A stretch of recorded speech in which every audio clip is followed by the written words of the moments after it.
Il existe des âmes de défunts en perdition, sous la forme d'esprits errants dans les plaines et les forêts, et des dieux. Enfin, certains hommes ont le pouvoir de déployer dans notre monde une force insoupçonnée, qui leur permet de communiquer avec le monde des défunts. On les appelle les chamans.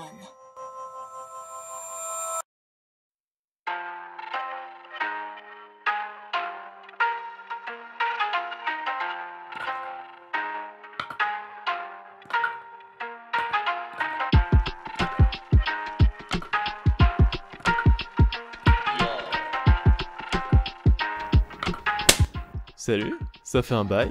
Comme vous l'avez vu au titre, aujourd'hui nous allons faire un pas pour connaître ce qu'est Shaman King. Mais avant ça, plongeons-nous au Japon en 1972, l'année de naissance d'un certain Hiroyuki Takei. Cet homme après ses études a vite entamé sa carrière de mangaka, un auteur, dessinateur et scénariste. Il a débuté dans le manga avec SD Yakaten, dans un magazine appelé Fanzine. Il se fait très vite remarquer grâce à son génie et à son talent de dessinateur. Il devient alors un des assistants des célèbres mangaka Nobuhiro Tamaki, plus connu sous le nom de Kenshin le Vagabond. Il fera aussi la rencontre d'un autre mangaka, Eiichiro Oda, le futur fondateur de One Piece. C'est avec sa première série, Butsu Zone, publiée dans le magazine Weekly Shonen Jump, que sa carrière a été propulsée en 1997. Il fut pour la première fois finaliste du prix Tezuka, avec son manga Dorago Doldan, et Death Zone, mais c'est avec son one-shot Itako Hana qu'il a remporté ce prix. Après ça, l'auteur s'est donc lancé cette fois-ci sur une histoire plus longue, une histoire qui devait être le résultat de son travail, une histoire qui portera le nom de Shaman King.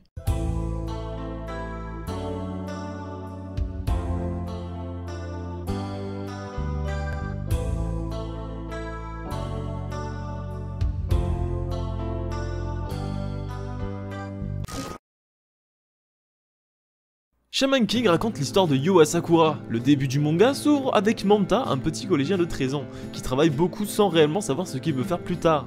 Son père tient une des plus grosses entreprises du pays et le met souvent sous pression sur le côté impartial de la vie. Un soir après les cours, il fait la rencontre d'un jeune garçon. Ce garçon avait le pouvoir de relier le monde des morts au monde réel. Les âmes encore présentes sur Terre sont celles qui n'ont pas pu partir l'esprit libre, ceux qui sont rongés par les remords. Les gens comme ce jeune garçon avaient pour but de les aider à partir dans l'au-delà. On les appelle les chamans. Bon, alors c'est pas vraiment leur but, hein, mais je trouvais ça stylé, donc, et comme ça fait aussi un peu partie de leur truc, allez, je le mets en position numéro 1 de principal intérêt, comme ça c'est plus simple pour vous à comprendre, et puis voilà. Le protagoniste de l'histoire se nomme Yo Asakura. Il descend de la famille Asakura, une famille de chamans qui oblige Yo à devenir le prochain Shaman King, pour pouvoir arrêter son frère qui se trouve être l'antagoniste de l'histoire. Alors déjà, qu'est-ce que le Shaman King? Tous les 500 ans, allié le Shaman Fight, il aura pour but de rassembler et de faire confronter les chamans du monde entier, et pour élire le futur roi. Le Shaman King, c'est un dieu qui aura le plein pouvoir sur le monde. Tous ses souhaits peuvent être exaucés, il est considéré comme l'être le plus puissant de l'univers. Yo en aura besoin pour vaincre son frère jumeau, Ao Asakura. Ao est une réincarnation, il est né il y a 1000 ans et se réincarne tous les 500 ans, donc considérez que Ao c'est l'esprit d'un homme dans le corps d'un enfant. Lorsqu'un chaman meurt et revit, sa puissance se voit considérablement augmenter, ce qui vous en doutez bien veut dire que Ao est extrêmement puissant, peut-être même trop puissant. Il a la classe, il est extrêmement fort, pour que vous compreniez à quel point il est redoutable. Dans la série, il est possible de calculer la puissance d'un chaman, ça a pour nom le Furyoku, équivalent au Nen dans Hunter x Hunter ou au Chakra dans Naruto. Dès le début, Yo a 200 points, ce qui est une moyenne générale, le niveau est considéré comme fort à partir de 1000, et Ao a plus de 1 250 000 points.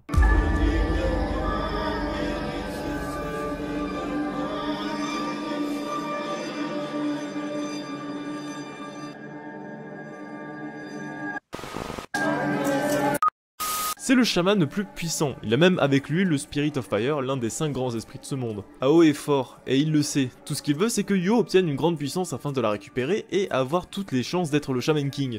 En fait il est tellement confiant qu'il est calme, il a même l'air gentil, mais ses intentions sont loin d'être bonnes. Il veut bâtir un nouveau monde, ce qui laisse imaginer qu'il voudra tuer tout le monde. Il a ses raisons qui sont compréhensibles, mais je vous laisserai le plaisir de la découvrir par vous-même. Il ne ressemble pas à un méchant ordinaire, il est toujours très calme et surtout imprévisible. On n'arrive jamais à deviner ce qu'il pense et ce qu'il va faire. D'ailleurs, il a le pouvoir de lire dans les pensées des gens, c'est juste abusé. C'est incroyable, mais j'ai vraiment eu de l'admiration pour ce personnage. Le mangaka a réussi à créer un méchant original, quelqu'un qui fait peur mais avec un caractère de gentil. C'est difficile à expliquer pourquoi Ao est l'un des meilleurs méchants qui existent dans l'univers manga.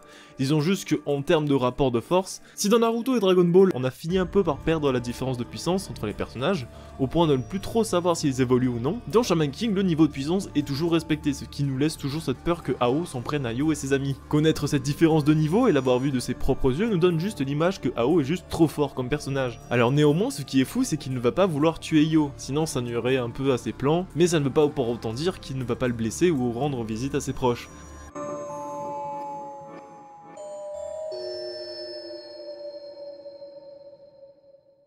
Considérer que Ao, c'est l'esprit d'un homme dans le corps d'un enfant. Voilà, ça fait déjà un peu plus peur, parce que se dire qu'un enfant de 13 ans qui est capable de te gifler les fesses, ça fait mal. Tu lui dis, putain, il est plus fort que The Rock, c'est pas possible. Néanmoins, Yo n'est pas très emballé par l'idée de l'affronter. Yo, c'est le garçon qui ne veut rien faire. Tout ce qu'il veut, c'est être tranquille, se la couler douce et écouter de la musique. Malheureusement pour lui, sa famille ne l'autorise pas cette vision des choses, car sinon Ao pourrait nuire au monde paisible dans lequel il vit. Alors c'est décidé, Yo fait donc la confirmation qu'il deviendra Shaman King. Il ne dit pas qu'il veut l'être, il va l'être. C'est pour ne plus avoir à subir la pression de sa famille et aussi s'assurer qu'il puisse vivre dans un monde en paix, où il pourra faire des siestes, admirer les étoiles et écouter de la musique. Alors oui, c'est purement égoïste et c'est génial. Génial dans le sens où Yo s'en fiche d'être le meilleur. Il veut juste qu'on le laisse en paix, il veut se contenter du minimum, même pour ça il devra faire le maximum, c'est presque contradictoire en fait, mais je trouve ça assez drôle et plutôt intéressant comme façon d'utiliser son personnage. C'est un gentil garçon, hein, il a le cœur pur, il aura jamais la mentalité d'un Naruto, Goku ou Luffy à essayer de foncer dans le tas sans trop de raison. Yo fait ce qui lui semble nécessaire en se disant qu'il verra bien sur le tas comment les choses vont se passer. Ce qui est génial avec ce personnage, ou même avec Ao, c'est qu'ils sont tous deux imprévisibles. Si pour vous Luffy est imprévisible, sachez que Yo et Ao c'est juste encore pire.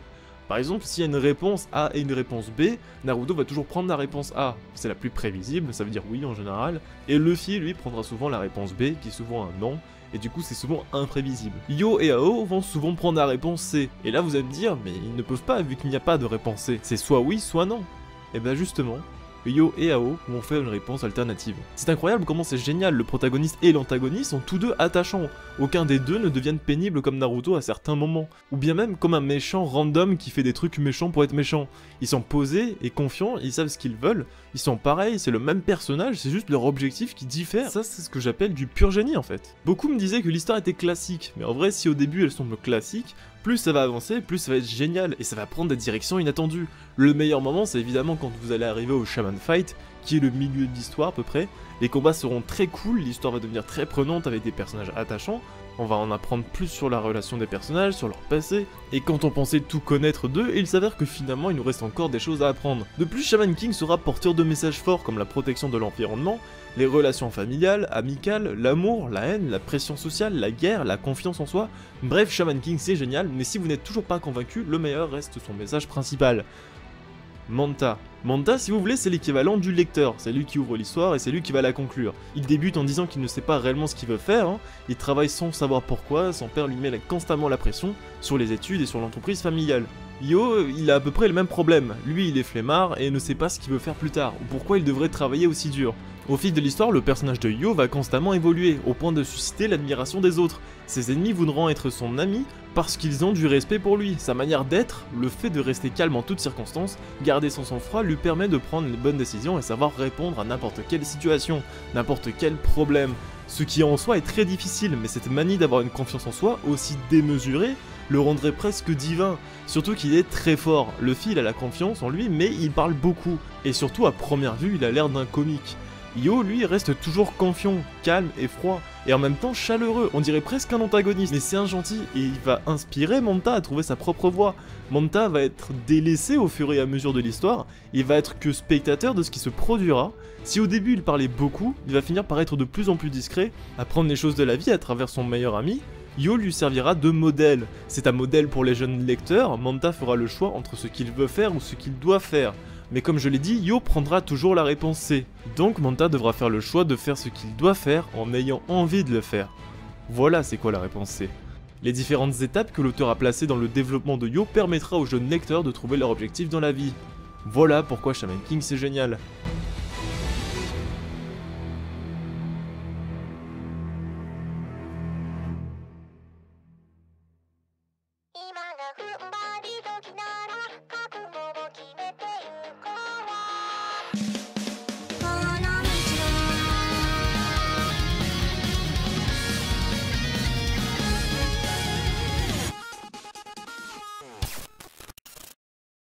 Après avoir parlé de Ao, Yo et Manta, je pense que maintenant je suis obligé de parler du meilleur personnage féminin. Et moi qui pensais que à part Nobara on avait que des personnages féminins complètement ratés, alors je sais pas comment ça se fait hein, mais les japonais ont vraiment du mal à écrire ce genre de personnages. En général soit elles sont trop timides, mais du coup elles sont gentilles, mais elles deviennent très vite chiantes pour essayer de faire un ou deux efforts, soit on a la femme forte qui sert à rien à part donner des coups, soit on a la femme à gros seins qui sert à rien d'autre que du plan de vue sexuel, ou bien on a la tsundere qui est un peu forte, un peu mignonne mais un peu bizarre, sinon on a aussi la meuf mignonne qui sert juste à être mignonne, bref, vous l'avez compris, je n'aime pas ces types de personnages et ça m'agace de les voir. Et là dans Shaman King, on a Anna. Anna, elle aussi, elle a 13 ans, elle descend de la lignée de la famille Itako et son but sera d'aider Yo tout le long de l'aventure, afin qu'il puisse devenir le Shaman King. C'est aussi un des devoirs de sa famille, mais je ne vais pas rentrer dans les détails pour ça. Voilà, c'était pas compliqué, il suffisait juste de mettre ça en place pour lui donner de l'importance à ce personnage en fait. Anna est très forte, et le pire c'est qu'on ne sait pas réellement à quel point. Elle a un caractère difficile, elle est très stricte, elle n'aime pas les tâches ménagères, du coup elle force les garçons à le faire. Elle est aussi constamment derrière Yo au début parce que c'est un gros flemmard, mais il a un rêve démesuré, donc elle va le faire bouger pour qu'il puisse être plus fort. Elle a une confiance énorme en Yo et sa relation avec lui est juste trop bien. Ce n'est pas chiant, ce n'est pas gnangnan, c'est vraiment bien écrit et leur lien semble très fort et ça c'est vraiment très beau à voir. En fait, ils ont une relation naturelle. Alors il y a plein de raisons qui fait qu'elle est comme ça, hein, mais je préfère ne rien vous dire parce que son histoire est vraiment touchante. Néanmoins, le fait de lui avoir donné un rôle important dès le début, ça fait qu'elle sera hyper utile du début jusqu'à la fin. Et ça fait tellement plaisir de voir une fille aussi attachante dans un manga. Ce n'est pas une Sakura, le problème de Sakura par exemple c'est que l'auteur se force à lui donner un rôle important alors que les deux garçons pourraient se débrouiller sans elle, tu vois. Anna, si elle n'est pas là, Yo n'aurait jamais eu d'histoire en fait. Il serait juste dans un coin à attendre tranquillement. Et même à la fin, elle a une importance capitale. Donc sans elle, encore une fois, l'histoire de Shaman King ne tiendrait pas debout. Son rôle est tout aussi, voire même, parfois plus important que celui de Yo ou de Ao. Et ça, c'est juste trop bien. On ne se rend pas compte, mais c'est elle qui tient l'histoire. Ce n'est pas une Hinata non plus, hein. Il lui arrivera d'avoir ses petits moments difficiles, mais c'est extrêmement rare. Au point que l'avoir passé d'une femme forte à une femme sensible, c'est juste adorable, surtout qu'elle fera constamment des efforts pour arranger les choses mais à sa façon. Ce n'est pas une tsundere non plus parce que les tsundere abusent de ce principe pour se créer de l'attention. Anna, elle en a pas besoin, et surtout, Yo il n'est pas bête. Ce n'est pas non plus un fantasme sexuel puisqu'elle a que 13 ans donc elle n'a pas de forme, et donc du coup tu ne peux t'attacher à elle qu'à travers sa personnalité, ses sentiments et son utilité à travers le récit. Et ça mon dieu mais merci quoi. Et enfin, ce n'est pas une Captain Marvel. Captain Marvel, si tu veux, c'est un peu une meuf qui veut se faire grande pour faire passer le message féministe H24. On dirait qu'elle te gueule dessus son message pro-FM. Tu comprends que c'est gentil, hein, mais elle s'y prend très mal et tu veux pas la suivre. Bref, c'est une féministe abusive, c'est insupportable. Anna, pour moi, c'est le bon symbole du féminisme, tu vois. Si elle fait travailler les garçons à sa place, c'est pas pour faire passer un message pro-FM ou pour faire la meuf forte ou chiante ou je sais pas quoi. Elle fait ça, c'est parce que Yo est flemmard. Manta est pas très fort, elle donne tout le temps des corvées insupportables à Yo par amour et parce qu'elle veut qu'il réussisse à réaliser son rêve.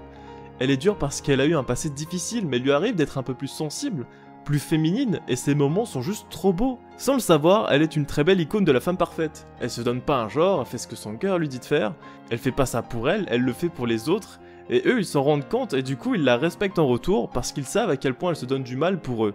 Et qu'elle ne le fait pas pour être méchante gratuitement ou leur donner une leçon abusive, elle le fait parce qu'elle est gentille. Voilà qui est Anna Itako.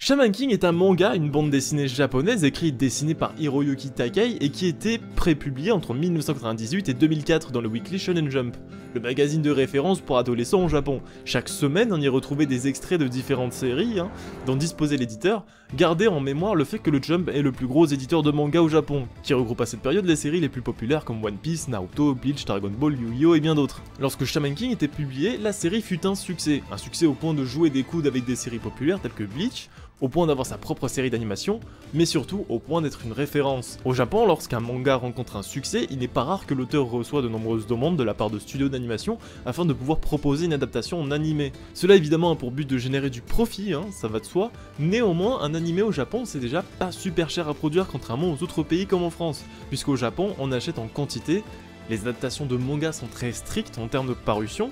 Si le mangaka est obligé de fournir 20 pages de dessin chaque semaine, ce qui est un travail colossal puisque contrairement à une bande dessinée française, le manga a une disposition bien différente de nombreuses façons de mettre en scène des actions avec la forme et la répartition des cases. Les dessins sont plus chargés en détails, bref c'est très compliqué, surtout qu'en général le mangaka fait et le scénario et le dessin, même s'il arrive parfois qu'il y ait 2 personnes à charge du projet, comme One Punch Man ou Dr Stone, où cette fois-ci il y a un scénariste et un dessinateur. Cette demande de productivité demandée permettait de fournir au Weekly Shonen Jump chaque semaine, puisqu'il suffit de perdre du rythme pour être délaissé par le public. Mais ce n'est pas tout puisque les animés sont payés en quantité, cela veut donc aussi sous-entendre que le studio d'animation doit être soutenu par le support d'origine, afin de ne pas prendre trop d'avance et d'improviser des épisodes, puisqu'il y a un nombre d'épisodes à respecter dans le contrat.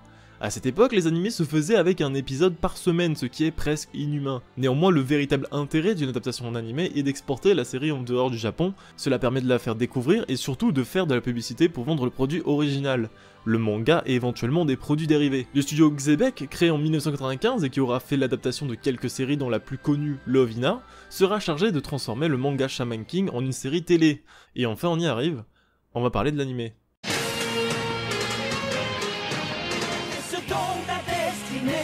D'être Shaman, Shaman King, d'être Shaman, Shaman King. Si la force est en toi, oui ce sera toi.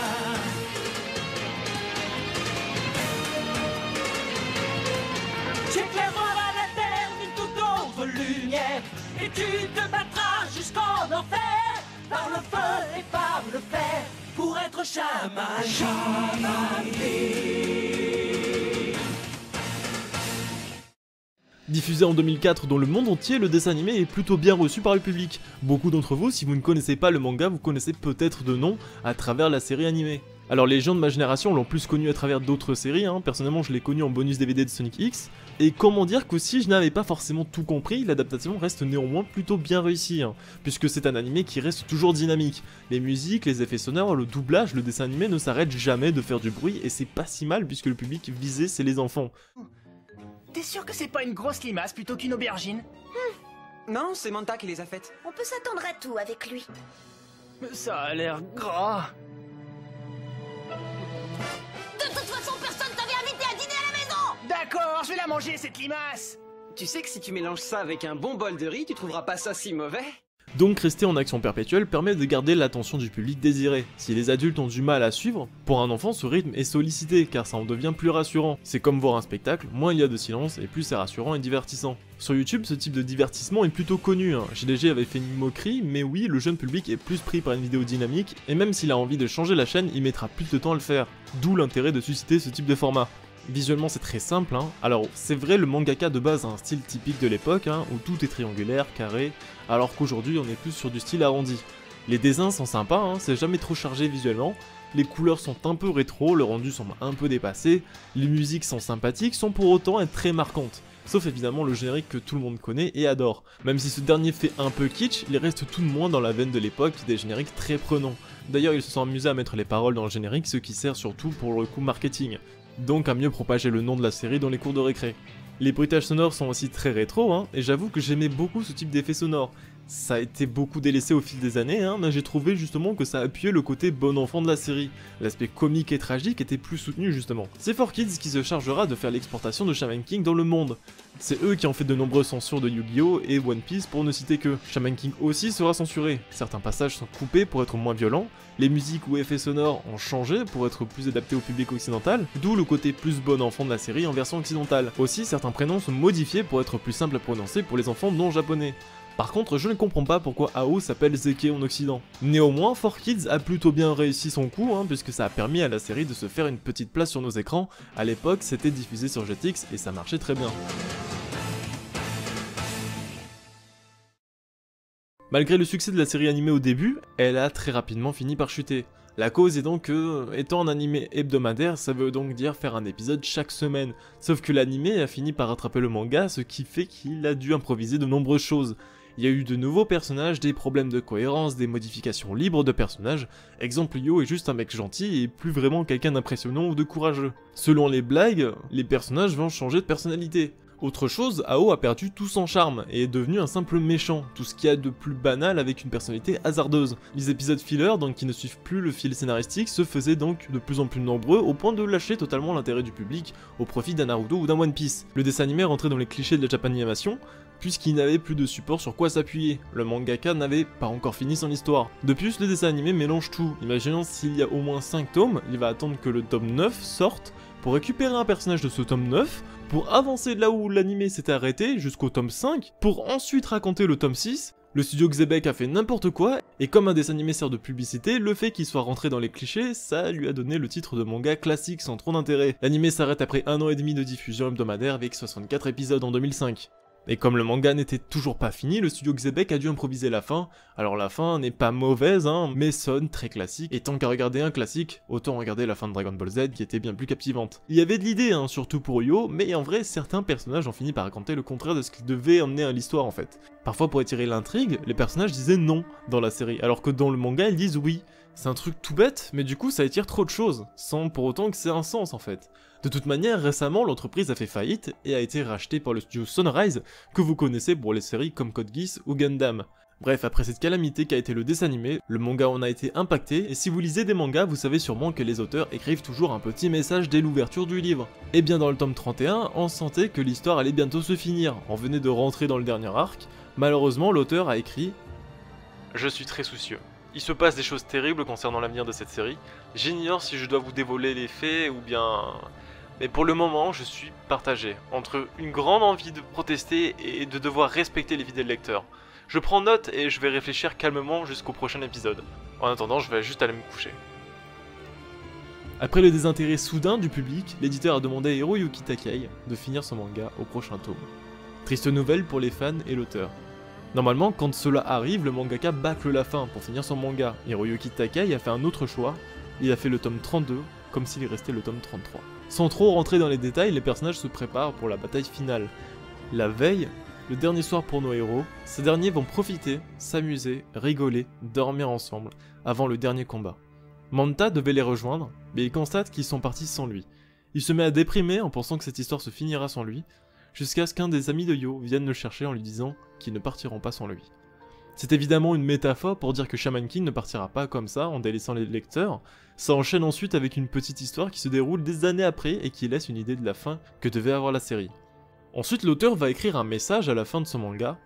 3 mois se sont écoulés depuis la fin de la série. J'ai profité de ce trimestre pour m'occuper des innombrables affaires personnelles.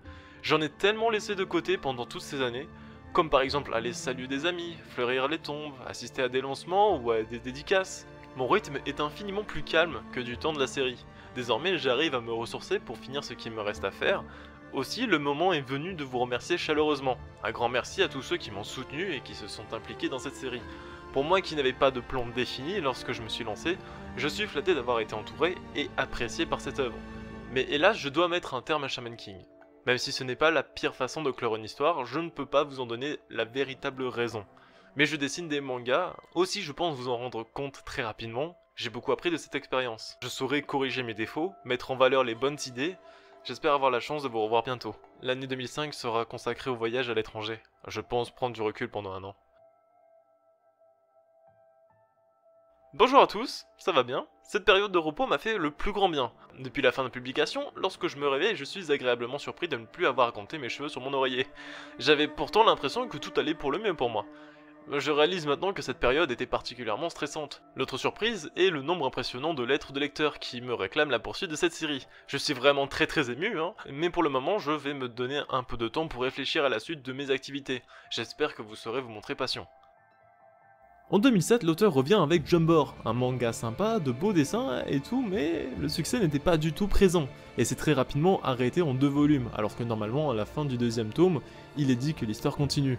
Plus tard, en 2008, il collabore avec Stan Lee, le père de Spider-Man, pour faire un manga qui aura pour nom Ultimo. La série a plutôt bien marché, hein, mais se conclura rapidement en 12 tomes pour une raison bien précise. Shaman King revient.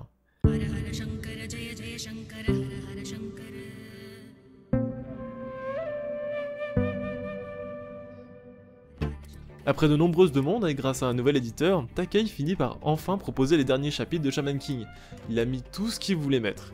La fin est arrivée aussi avec une perfect édition, hein. Après le succès retour de la série, le mangaka poursuit avec Shaman King Flowers, qui est la suite de la série originale. Seulement au bout de 6 tomes, il a fini par avoir des problèmes avec l'éditeur et s'est allié à une autre maison d'édition pour continuer son histoire. Malheureusement, il n'est pas possible de reprendre le titre de Flowers, du coup il s'appellera Shaman King The Superstar, et qui sera la suite directe de Flowers, c'est donc le tome 7 si on veut. Par la même occasion, l'auteur lance plusieurs spin-offs permettant d'étendre la série. Shaman King Marcos qui racontera l'histoire des X-Law, une organisation importante de la série. Il y aura aussi Shaman King Gaiden, Red Crimson, qui basera son histoire sur Juntaro, la grande sœur de Ren, un des amis et le rival de Yo. Il y aura aussi Shaman King Zero qui racontera plusieurs histoires courtes situées chronologiquement avant le début de Shaman King. Et il va aussi superviser un roman basé sur Faust 8, un des amis de Yo. Bref, là Hiroyuki Takei il est sûr, il veut élargir sa série car il sait qu'il a un public et que les éditeurs seront prêts à l'aider, puisqu'au Japon c'est une des licences les plus importantes, avec plus de 38 millions de ventes, soit bien plus que Seven Deadly Sins qui a quand même plus de tomes, ou bien Dr. Slump, Sailor Moon, Saint Seiya ou The Promised Neverland. Bref, Shaman King est sur de bons rails. En 2021, Netflix annonce le retour de Shaman King dans une toute nouvelle adaptation animée.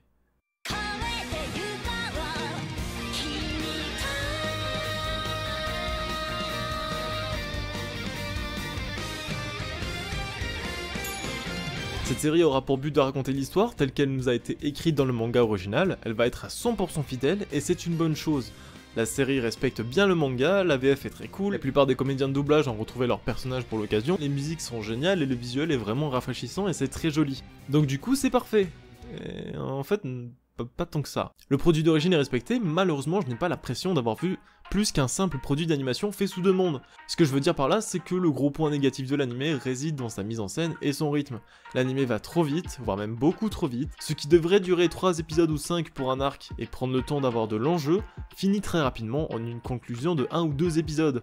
On n'a pas le temps de s'attacher au personnage, pas le temps de prendre en compte les enjeux, ça va trop vite, si au début tout va bien, au bout de 6-7 épisodes, tout va s'accélérer. Exemple, Yo doit faire un entraînement qui durera normalement 2 semaines, et bien dans l'animé ça va vite se boucler en 2 secondes. Mais genre vraiment, les personnages vont se donner rendez-vous 2 semaines après, et 2 secondes après, ils se retrouvent dans le même épisode. C'est vraiment bancal. Aussi, ils se disent qu'ils se reverront pour le tournoi, un tournoi qui viendra genre 10 secondes après. En fait, pour vous dire, j'avais même pas compris que le tournoi de qualification avait déjà commencé, tellement que c'était rapide. Alors oui, le manga prend seulement quelques pages pour ses transitions, mais en manga ça va parce que tu vas un peu à ton rythme.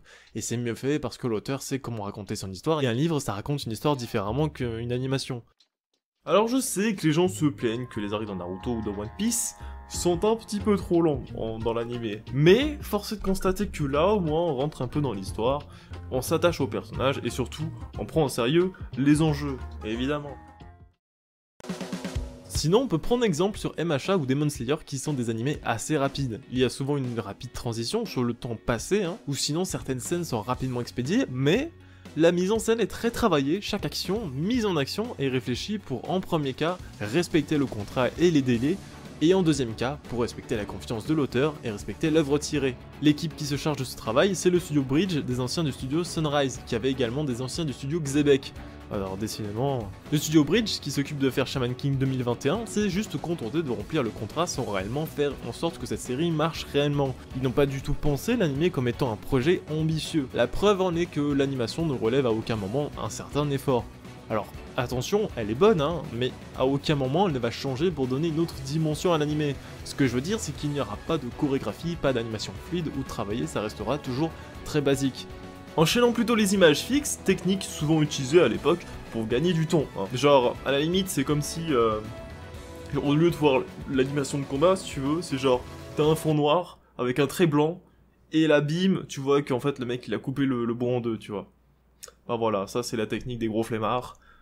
Il m'arrive des fois de l'utiliser, alors pourtant je ne fais pas d'animation. Est-ce que c'était extrêmement drôle? Oui. Alors oui, c'est un animé hebdomadaire, il faut donc sortir un épisode chaque semaine, mais je pense que le gros problème est le visuel, qui certes est très beau, mais nuit à l'animation. Plus l'animé est beau et détaillé, et plus c'est difficile de voir l'animé de manière très fluide, chaque semaine qui plus est. Surtout que si le premier animé n'était pas franchement très beau, la simplicité des dessins ont permis néanmoins d'avoir une animation plus fluide, lors des scènes importantes. Aussi, dans cette nouvelle adaptation, les combats sont hyper expéditifs. C'est presque ridicule. En fait, c'est comme si je faisais: tu es fort, toi aussi, battons-nous, ok, mais passons aux choses sérieuses, donne tout ce que t'as. Ok, bah ce sera ma dernière attaque avec une animation OZEF. Alors voilà à quoi va ressembler les combats dans cette série. Si dans le bouquin ça passe beaucoup mieux, parce que bah, y a pas besoin de développer beaucoup de pages de combat, ça sert pas à grand chose. Dans l'anime, je pense qu'ils ont oublié justement de rajouter de la chorégraphie, histoire que le combat soit plus intéressant en fait. Parce que là, c'est de l'animation, tu peux voir le combat plus facilement, c'est plus intéressant, bref. Alors le problème ne vient pas de Netflix, hein, ils étaient prêts à payer les droits sur une éventuelle reprise de Shaman King, mais l'auteur a fait, je pense, la pire erreur de sa vie, et je dirais même l'erreur la plus ridicule que j'ai vue de toute ma vie. Parce que normalement, ce n'était pas Bridge qui devait s'occuper de ce projet, mais le studio MAPPA devait s'occuper de cette série. En plus, c'est leur domaine, je veux dire, c'est un shonen prometteur avec des chara-design qui permettent d'avoir une animation de combat satisfaisante, puisque les personnages sont petits, très fins, avec de grosses têtes et de grosses armes. Le studio MAPPA allait sûrement nous pondre une réussite, au point sûrement de donner un gain de popularité juste colossal, hein. Comme le Titan colossal, allez rigole. Mais alors pourquoi l'auteur a refusé la demande? Parce que oui, c'est le président de MAPPA, Masao Maruyama, qui en a fait la demande en disant qu'il aimerait beaucoup travailler sur une reprise de Shaman King, et que ça lui tenait à cœur. L'auteur a refusé, car il voulait reprendre les voix et les musiques originales de la première série, ce que MAPPA ne voulait pas faire. Oui, c'est une raison à chier, hein, effectivement. Donc, le mec s'est dit, entre une bonne animation, des musiques de haute qualité, genre à la Jujutsu, à la SNK et tout, là... Non. Moi, je veux des voix de merde, un peu... qui étaient bien pour l'époque, mais pas ouf aujourd'hui, avec des musiques cool, mais un peu basiques quand même. Ça, je pense que les gens, ils vont kiffer sa mère. Bref, voilà, je pense que maintenant l'auteur doit s'en mordre les doigts, hein, vu qu'il a vu le résultat avec SNK et Jujutsu Kaisen. Là, il est sûrement en mode... Après... Une bonne animation, quand même... Ah, j'avoue que c'est pas mal. Ah, j'avoue que... Fait chier. Alors, c'est sans doute le studio qui a compris sur l'adaptation. Je voulais parler également de la VF de la série. Alors du coup, on retrouve le casting de l'époque, donc c'est hyper satisfaisant. Surtout que c'était une VF qui était très marquante. Je trouve que les voix de dessins animés des débuts 2000 étaient plus charismatiques. Alors ça n'a rien à voir avec de la nostalgie, hein. Je trouve juste que les voix d'aujourd'hui se ressemblent beaucoup. Elles n'ont pas vraiment un grain bien spécifique, et surtout que ce soit au jeu d'acteur ou juste dans l'originalité de la tonalité, eh bien j'ai l'impression que la VF a perdu énormément de potentiel. Je ne sais pas si c'est dû aux nombreuses critiques abusives de la VF en général à cause de la nouvelle génération, mais c'est vraiment pas cool parce que résultat les animés dernièrement sont souvent faits par les mêmes comédiens. Je dirais que dans la nouvelle génération, seul Dr Stone, Food Wars et My Hero Academia s'en sortent très bien, au point de faire pair avec la VO, mais c'est vraiment très peu. J'en oublie sûrement quelques-uns, mais force est de constater que c'est plus comme à l'époque où la VF pouvait convenir à n'importe quel dessin animé. Avant, aucune VF, ou du moins très peu, était mauvaise, mais à cause de nombreuses critiques de la VF, qui a pris très cher, maintenant plus personne ne fait du théâtre, font du doublage ou ne serait-ce que soutient ce métier, et alors il doit y en avoir quelques-uns, hein, mais pas assez. Bref, merci aux anti-VF de venir harceler et dénigrer ce métier qui se portait déjà très bien au départ. C'est juste que l'écriture, les traductions étaient pas forcément très bonnes, mais les jeux d'acteurs et les voix étaient juste trop bien, chose qui a beaucoup changé avec le temps, et maintenant c'est difficile de ne pas se mettre à la VO. Le rapport étant que si les voix principales de Shaman King sont revenues, pour ce qui est des personnages secondaires dans l'ensemble, c'est très bien, mais il y en a quand même qui sont un peu bizarres et ne collent pas dans la même énergie ou la même envie que les autres comédiens, ce qui est vraiment dommage. Après, la VF est très cool et je la préfère légèrement à la VO pour certains personnages comme Manta ou Anna que je trouve sont bien plus charismatiques. Mais enfin bon, pour le kiff, je me suis permis de faire une petite compilation d'extraits en VF, vachement sympa. C'est du délire. Je suis incapable de réviser dans un état pareil. Je vais leur montrer que j'avais raison. Je vais le démasquer, ce gars-là.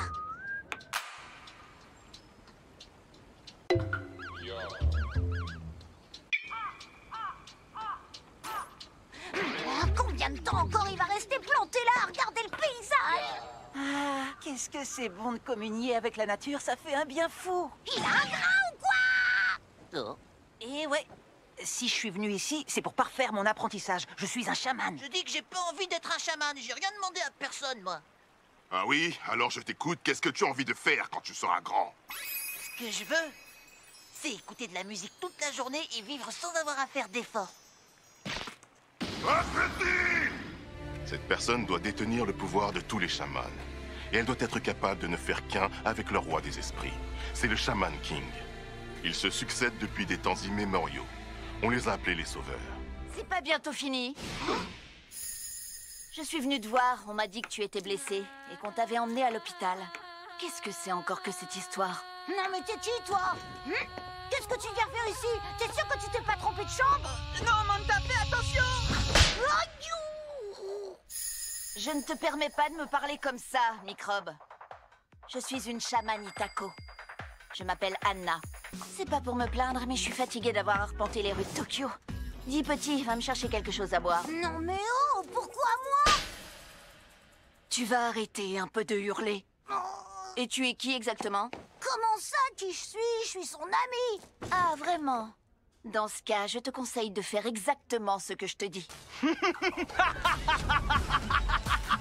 On dirait que j'ai eu du flair en m'intéressant à toi. Tu as l'air puissant, ami d'Amaru. J'ai hâte que tu sois à moi. À présent, regarde ce qu'est le véritable pouvoir d'un chaman. Yoi, fusion absolue. Vous êtes ici chez moi, je vous signale. Dégagez le plancher et en vitesse.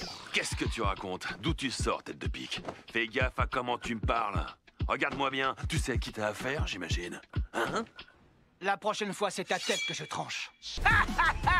Ça vous la coupe, hein? Je vous présente mon Oversoul, Kororo. Accepterais-tu d'être mon petit nid douillet? C'est quoi cette tignasse?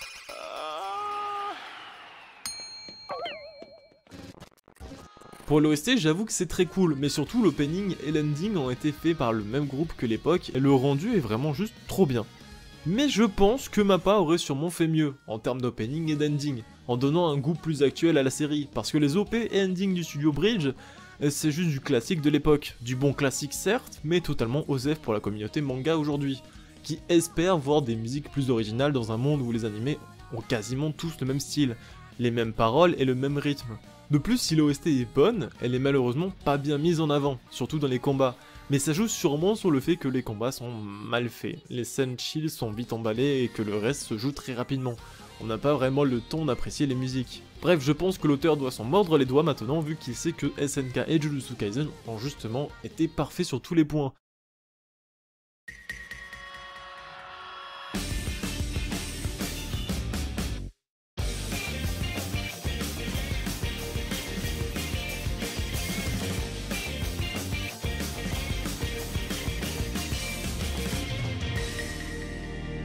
Parce que le studio Mappa ne recopie pas bêtement ce qu'il y a dans le manga, il le travaille, et parfois il modifie certaines choses pour que dans l'anime, ça soit plus en adéquation avec les goûts actuels, et le rendu est quasiment toujours excellent.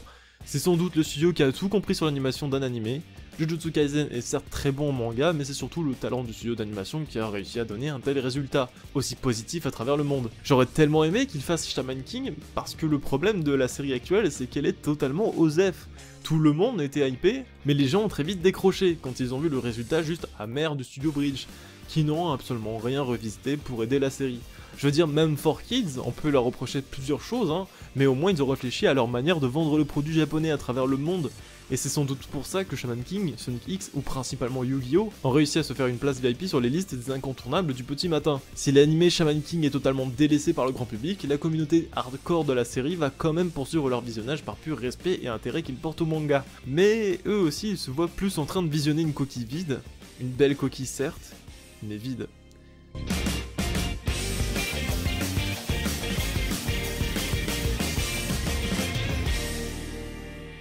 Xebec, malgré tout, avait essayé tant bien que mal à apporter des idées pour aider leur animé à tenir face à la concurrence. Alors ok, ils ont fait des erreurs, mais au moins ils auront essayé des choses. Je pense que l'auteur avait juste trop mal digéré le fait qu'il y ait eu une mauvaise adaptation et que la fin a été bâclée. Il voulait que tout soit parfait, respecté entièrement page par page, dessin par dessin, avec les musiques et voix de l'époque, mais au final ça en devient plus du copier-coller, un peu nanar, et ça me frustre un peu de voir un tel gâchis.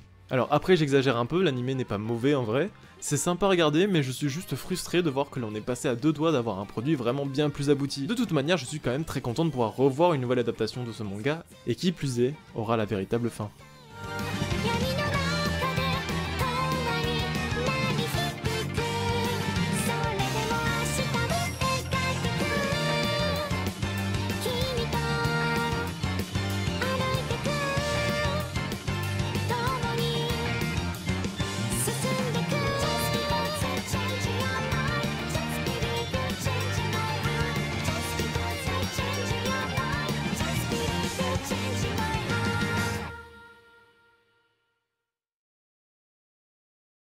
Même si l'adaptation de Bridge n'est pas incroyable, cela a permis à la série de se remettre au devant de la scène, et c'est aussi en partie grâce à Netflix qu'ils ont travaillé l'aspect communicatif autour du produit.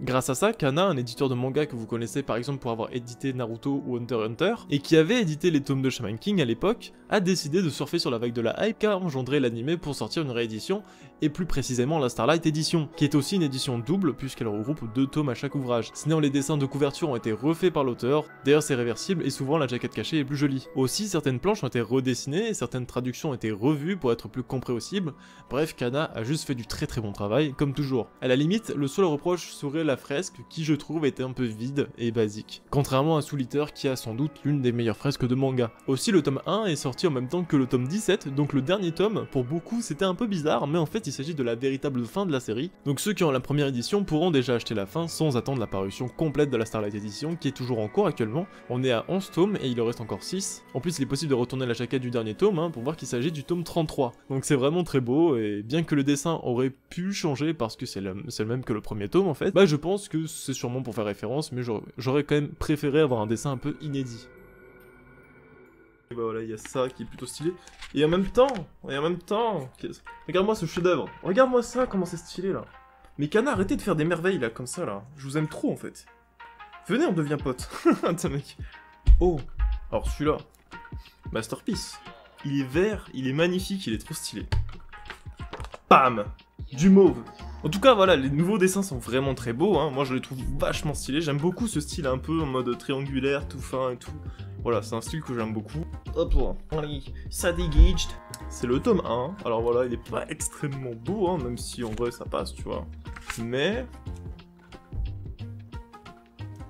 il y a un flow. Ah, il y a un flow incroyable. Je sais pas si quelqu'un a lâché une perle, mais en tout cas, putain, je raconte que de la merde depuis tout à l'heure. Aussi, comme chez Kana ils sont gentils, ils ont édité Shaman King Flowers, qui est donc la descendance, la nouvelle génération, c'est équivaut à Boruto dans les faits, hein. C'est bien, pas autant que la première série, mais par contre c'est à partir de là que toutes les séries et toute l'imagination de l'auteur va se révéler. Le Death Zero et Anaitako seront mélangés et je serais pas étonné de voir Jumbor et Ultimo être aussi de la partie. On dirait presque un Super Smash Bros, c'est vraiment très cool à voir. Lisez Flowers, par contre, vous serez obligé de lire la série originale puisque l'auteur ne pourra pas tout expliquer par peur de perdre les connaisseurs qui sont sans doute le public principal. En tout cas c'est cool de voir que le style de dessin a grandement évolué. C'est plus beau et moins cartoon, même les planches sont aussi plus lisibles. Parfois, certaines planches manquent un peu de noir pour être plus simple à décrire, mais là c'est corrigé, donc c'est cool. Donc voilà, très stylé, voilà, moi j'aime beaucoup. C'est plus grand qu'un tome normal, voilà, donc un tome 2 de Shaman King. Bim.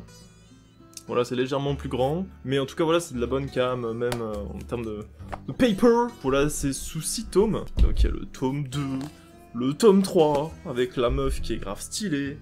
Le tome 4, avec un personnage que j'ai pas réussi à découvrir facilement, enfin, bref, on s'en bat les couilles. Le tome 5, voilà, avec le mec qui a une merde sur la tête, c'est presque pas une blague en fait, parce que c'est une forme de merde. Shaman King Flowers, le tome 6, le tome... Il est où? Adieu. Bref, sinon on a Shaman King Superstar aussi, la suite directe, le tome 2 vient de sortir. Ce Superstar, il y a le tome 2 qui est sorti récemment, que j'attends Noël pour l'acheter, voilà, mais... C'est très cool. Aussi, autre chose, il y a des petits ici, peut-être il y a des pages couleurs que je peux te montrer, tu vois. Parce que le problème, c'est que les pages couleurs de Superstar, ça spoil de ouf. Ouais, là, par exemple, tu vois, c'est stylé. Voilà, page couleur de haute qualité. Voilà, ça spoil pas. Bah, c'est très beau. Tome 2, par exemple, qu'est-ce que... Waouh. Bref, voilà, je cache des textes, mais voilà, vous avez un peu le délire. Ça, tu vois, page couleur de haute qualité. Il y en a que 2-3 à peu près, mais c'est très cool. Et on a même eu le roman de Faust 8 que j'ai lu et qui était très cool aussi. Un peu basique comme histoire, hein, c'est du thriller et de la romance, c'était original pour l'époque, mais plus trop aujourd'hui, mais je trouve que c'est vraiment très sympa comme spin-off, mais attention, c'est pour un public averti. Ça mettra en avant le personnage de Faust 8, c'est donc un nécromancien, un médecin qui veut essayer de ramener à la vie sa femme qui est décédée déjà depuis plusieurs années. Donc voilà, ça vous laisse une petite idée. Voilà, j'ai tous les tomes de Shaman King. Première édition, sauf le tome 32, ça me fout les couilles. Aussi, Kana a confirmé récemment dans un live qu'ils adapteront Shaman King 0 et Shaman King Red Crimson en 2022. Après, il ne restera plus que Shaman King Marcos et toute la série sera disponible en France. Donc voilà, si Kana vous passez par là, bah en tout cas merci beaucoup hein, à vous, donc c'est vraiment très cool, ça fait extrêmement plaisir déjà de voir que vous remettez Shaman King au devant de la scène. J'ai vu de même pour Yu Yu Hakusho, Slam Dunk et tout, c'est vraiment très cool. Même si après les gens peuvent se plaindre en mode oui, des fois la fresque elle est pas très belle, ou oui, des fois... Non en fait c'est juste la fresque qui est jeune. Mais ouais je comprends, et après bon voilà, Shaman King je trouve qu'il s'en sort très bien, que... Voilà, que le fait qu'ils aient tout mis, genre franchement même le roman de Faust 8, je pensais pas qu'ils allaient le mettre. En tout cas dans l'ensemble, Shaman King se vend plutôt bien. Genre les premiers tomes, Et Flowers, ils partent assez rapidement, Superstar il commence enfin à se faire connaître. Aussi, vu la popularité grandissante de la série, il y a eu un jeu smartphone qui vient de sortir au Japon, et il est vraiment très cool. Aussi, donc, je me suis remis à Shaman King avec la vidéo d'un pote là, Blazy, si tu passes par là. Petit salut à toi mon pote. Du coup, voilà, il avait fait une vidéo sur Shaman King en mode oui, le manga oublié. J'ai l'impression que tout le monde sur YouTube a mis le même titre pour Shaman King en mode Shaman King, bim, le manga oublié. Et genre, je crois ils sont 2 ou 3 à l'avoir mis, j'étais en mode. Moi je dis c'est Blazy qui est passé en premier. Ah parce que la vidéo est plus vieille, je le fais confiance. J'ai vu la miniature quand elle était sortie à l'époque. Ce sont les autres qui ont plagié, voilà, si c'est pas Blazy, impossible. La vidéo était très cool, voilà, bon, il m'a dit qu'elle était un peu vieille et qu'il avait fait d'autres où il était un peu plus satisfait. Donc si jamais il a fait une vidéo aussi sur le top 10 des personnages de Shaman King, je suis un peu d'accord aussi avec lui. Même si je le mettrais un peu dans un ordre différent, voilà à peu près ma liste, voilà. Ao que je kiffe sa mère, Yo que je kiffe de ouf. Anna que je surkiffe aussi, bref, ce sont mes 3 persos préférés. Après il y a les autres, genre Ryo, Manta aussi que j'aime beaucoup. Enfin bon, voilà. Donc voilà, pour remercier Blazy, je lui ai donc demandé de faire une petite apparition dans cette vidéo. Donc voilà, il y a un petit extrait, c'est pour toi mon frérot, fais-toi plaisir.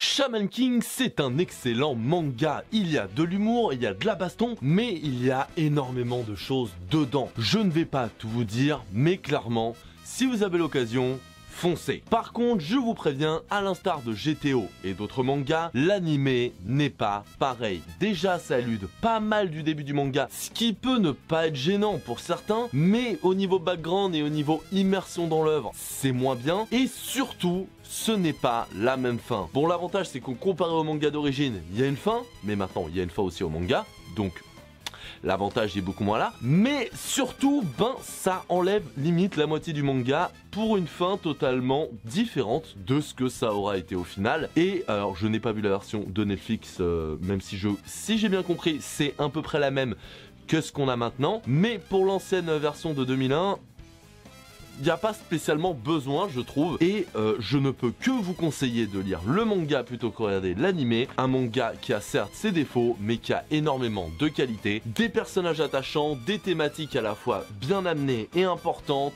des combats qui ne vont pas dans le « moi j'ai plus de chakra, moi j'ai plus de chakra » ou dans le « Kamehameha, Kamehameha, bagarre ». J'ai rien contre Dragon Ball et Naruto, hein, c'est juste pour expliquer, et que clairement ça m'a saoulé au bout d'un moment, c'était juste concours de bits de puissance dans ces mangas. C'est un peu le cas vers la fin dans Shaman King, mais pas le 3/4 du temps. Il y a vraiment un côté stratégie, il y a vraiment un côté presque philosophique dans le manga, un côté social aussi avec des ethnies de tous les peuples différents. Bref, encore une fois, Shaman King c'est vraiment très cool, lisez-le, surtout lisez-le, et si jamais vous voulez quand même regarder la nuit de Netflix, pourquoi pas, mais sachez que vous ratez la moitié du manga. Bref, voilà, il m'a dit qu'il avait oublié de se faire sa petite pub, hein, donc voilà, n'hésitez pas à aller voir ce qu'il fait du très bon travail, c'est un bon gars, il fait des bonnes vidéos, il s'améliore à chaque fois. Voilà, donc n'hésitez pas à aller checker, je mettrai le lien dans la description, évidemment, et aussi, bon, truc à faire, parce que je sais que Saizan il va se plaindre en mode oui, tu fais pas de pub pour moi, alors que moi, j'en fais pour toi. Du coup, bah voilà, je fais aussi la petite pub à Saizan, comme ça il est content même s'il n'a rien à voir avec Shaman King pour le coup, mais... Si jamais vous voulez vous plonger dans l'animé, je vous conseillerais d'abord de lire le manga. Le manga prend plus de temps que la série Netflix, hein, et le dessin animé en 2004, vous pouvez le regarder que après avoir lu la fin, car l'animé va vous spoiler plein de choses dès le début, alors que ça devrait venir plus tard. Si je parle autant du manga, c'est parce que pour moi c'est sans doute la meilleure façon de démarrer cette histoire. Le manga est très cool, hein, il met un peu de temps à démarrer, mais dès qu'il aura tout mis en place, on pourra juste constater le résultat voulu de l'auteur. C'est drôle, c'est épique, c'est touchant, et d'ailleurs il y a de la romance, et une bonne romance qui concerne Yo. Donc voilà, et je vous jure que c'est la meilleure romance que j'ai vue dans un shonen, c'est pas du tout gnangnan, c'est pas chiant à regarder, et surtout ça va pas tourner autour du pot. Et ça, mon dieu, merci quoi. Parce que du coup, c'est juste hyper satisfaisant, c'est vraiment très cool, c'est vraiment ni de trop, ni pas assez, c'est vraiment bien dosé, donc c'est vraiment très cool. Bref, lisez Shaman King à travers le manga, ainsi que ses spin-offs, car c'est juste génial.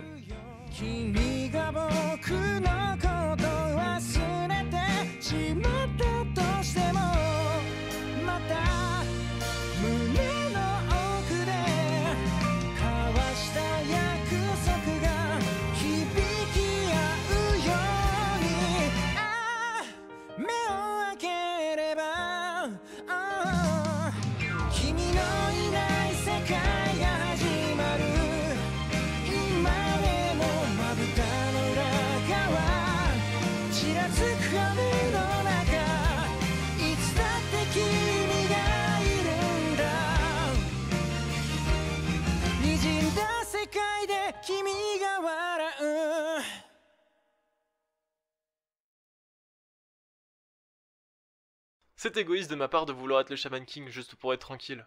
Les autres comme toi se battent avec un rêve important à leurs yeux. Maintenant je sais, quand je deviendrai Shaman King, je réaliserai ton rêve.